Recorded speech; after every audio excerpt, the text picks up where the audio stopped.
சுக்குக்கு மிஞ்சிய மருந்தும் இல்லை, குலதெய்வத்திற்கு நிகரான தெய்வம் இந்த உலகத்திலே கிடையாது. நம்ம வாழ்க்கையில் ஒவ்வொரு மனிதனுக்கும் குலதெய்வம் மிகவும் முக்கியம். அப்போ அந்த குலதெய்வ வழிபாடை பற்றி தான் இந்த வீடியோவில் நம்ம பார்க்க போகிறோம்.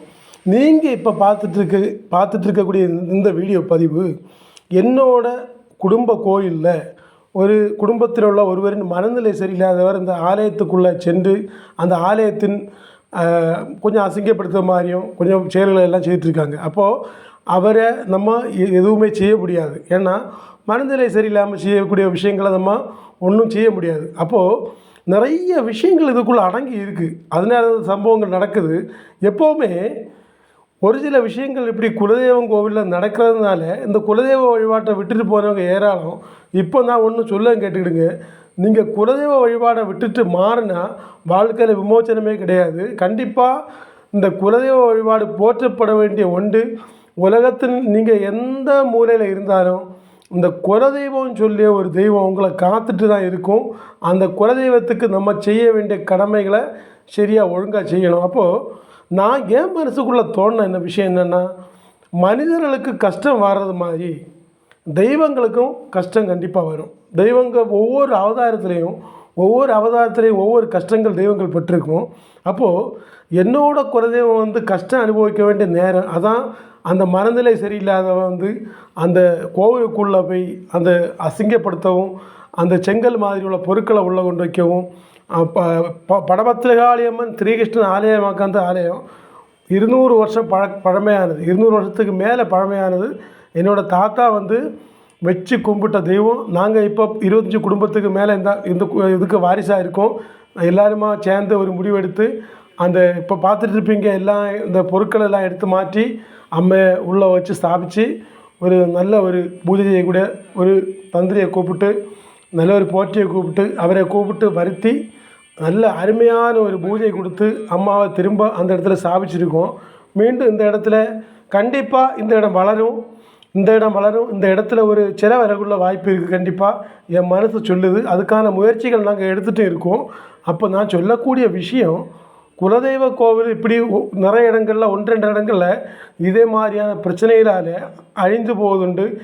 ஏன் மருந்தில் கூட அப்படி தான் இருந்து, சாமி ஏன் கண்ணு இல்லாமல் இருக்கா, நான் இறங்கி போயிடுவேன் செய்ய மாட்டேன், அப்படியெல்லாம் ஏன் மருந்தில் அப்படி தான் இருந்து. ஆனால் ஆன்மீகத்தை தான் ஆராய்ஞ்ச போது மனுஷர்களுக்கு கஷ்டம் வர்றது மாதிரியும் நம்ம தெய்வங்களுக்கும் கஷ்டம் வருதுன்னு சொல்லலாம். அந்த தெய்வத்தோட கஷ்டத்தை போக்க வேண்டிய கடமை யாருக்கு இருக்குதுன்னு சொன்னால் அதுவும் மனுஷனுக்கு தான் இருக்குது. தெய்வத்தோட கஷ்டத்தை மனுஷன் போக்குனா மனுஷனுக்கு தெய்வம் அருள் கூர்ந்து அருள் புரியும். அதான் யதார்த்தமான உண்மை. அந்த சில இடங்கள் இதே மாதிரி தான். ஒவ்வொரு இடமும் அந்த எந்த ஒரு பூஜை இல்லாமல் மங்கமாண்டு கிடக்க கோவில்கள் எத்தனையோ இருக்குது. எனக்கு தெரிஞ்சு என்னோடய ஊரில் என்னோடய நண்பன் 1-2 பேர், ஒரு 3-4 நண்பர்கள் அங்கே உண்டு. அவங்க இப்போதும் அந்த மங்கமாண்டு இருக்க கோவிலை 1-2 கோவிலை எடுத்து புனரமைத்து ஒரு பூஜையெல்லாம் கொடுத்துட்ருக்காங்க. அப்படி செய்துட்ருக்காங்க. அவங்களுக்கு கஷ்டமாக இருந்தாலும் அவங்க சந்ததிகள் நாளைக்கு நன்றாக வாழும். அதுதான் யதார்த்த உண்மை. இன்றைக்கி நான் செய்திருக்கக்கூடிய இந்த விஷயத்தில் இன்றைக்கி எனக்கு கஷ்டம் வந்தாலும் என் பிள்ளைகள் அடுத்த தலைமுறை நல்லபடியாக வாழும். காரணம், நம்ம காப்பாற்றி விட்டது ஒரு மனுஷனை கிடையாது, தெய்வத்தை காப்பாற்றிருக்கோம். ஒவ்வொரு இடத்துக்கும் ஒவ்வொரு சாபங்கள் இருக்கும், ஒவ்வொரு விஷயங்கள் இருக்கும். அதனால தான் இந்த பிரச்சனைகள் எல்லாம் அங்கே உருவாகுது. அந்த பிரச்சனைகள் உருவாகும் போது நம்மளும் இந்த கோவிலில் சாமி கண்ணை மூடிட்டு இருக்கு, சாமி சரியில்லைன்னு சொல்லி நம்மளும் இறங்கி போனோன்னா நமக்கு கண்டிப்பாக கஷ்டம் கூட தான் செய்யும்.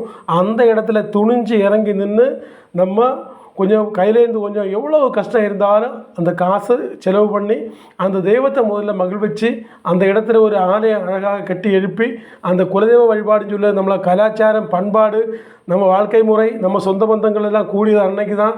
அந்த குலதெய்வ வழிபாட்டில் தான் எல்லா விஷயங்களும் அடங்கியிருக்கு. இந்த வீடியோ பதிவு போடக்கூடாது, இருந்தாலும் ஏன் போட்டேன்னா, சிலவங்க கஷ்டம் வருதுன்னு சொல்லிட்டு இந்த குலதெய்வம் கோவிலை விட்டுட்டு ஓடிடுவாங்க. அவங்களுக்காக தான் இந்த பதிவு நான் போட்டிருக்கேன். பாருங்கள் எவ்வளோ கஷ்டத்துக்கு மேலே நாங்கள் எங்கள் குடும்பம் ஒட்டுமொத்தமாக சேர்ந்து இந்த கோவிலை சுத்தம் பண்ணி சரி பண்ணி அந்த பத்திரகாளி அம்மன் சொன்னாலே ஒரு மிகப்பெரிய ஒரு சக்தி. அந்த சக்தியே அவன் கையில் எடுத்து அந்த ஃபோட்டோ எடுத்து வெளியே வச்சுருக்கான்னு சொன்னால் அது ஏதோ ஒரு அந்த இடத்துல ஏதோ துன்பம் இருக்குது. அதை நம்ம அம்மன் ஏற்றுக்கிட்டா, நம்ம குடும்பத்துக்காக அம்மன் ஏற்றுக்கிட்டான்னு சொல்லணும். அந்த அம்மனை நம்ம திருப்பி வெளியே கொண்டு வரணும், அந்த இடத்துல சாபிக்கணும். அது சாபிச்சு இருந்தால் தான் இந்த குடும்பங்களெல்லாம் நிம்மதியாக வாழும். அதற்காகத்தான் இந்த பூஜையை நாங்கள் செய்தோம். சிறப்பாக அந்த திரும்பி போற்றி வந்து இந்த பூஜைகளை அருமையாக முடிச்சு தந்தார். நாங்கள் எல்லாம் மங்களமாக சாமி கும்பிட்டோம். இன்னும் இந்த இடத்துல நான் சொன்னது மாதிரி ஒரு சிலையை வச்சு வழிபட தயாராக இருக்கோம். காரணம், அடுத்த நமக்கு இனி வரக்கூடிய தலைமுறை கஷ்டப்படக்கூடாது. எந்த தெய்வம் நம்மளுக்கு தெரிஞ்சிருக்கணும். அதுக்கான முயற்சியை தான் நாங்கள் எல்லோரும் இறங்கியிருக்கோம். எல்லாம் சரி பண்ணி முடித்த வரவு மீண்டும் அடுத்த ஒரு வீடியோ பதிவு உங்களுக்காக நான் போடுவேன். அந்த நேரத்தில் பார்க்கலாம். அப்போது குலதெய்வ வழிபாடு மேன்மை பற்றி அறிஞ்சிருப்பீங்க. குலதெய்வ வழிபாடை கைவிடாமல் செய்வோம். அந்த தெய்வத்தின் அருளை நம்ம பெறுவோம். மீண்டும் அடுத்த ஒரு வீடியோவில் சந்திப்போம். நம சிவாய்.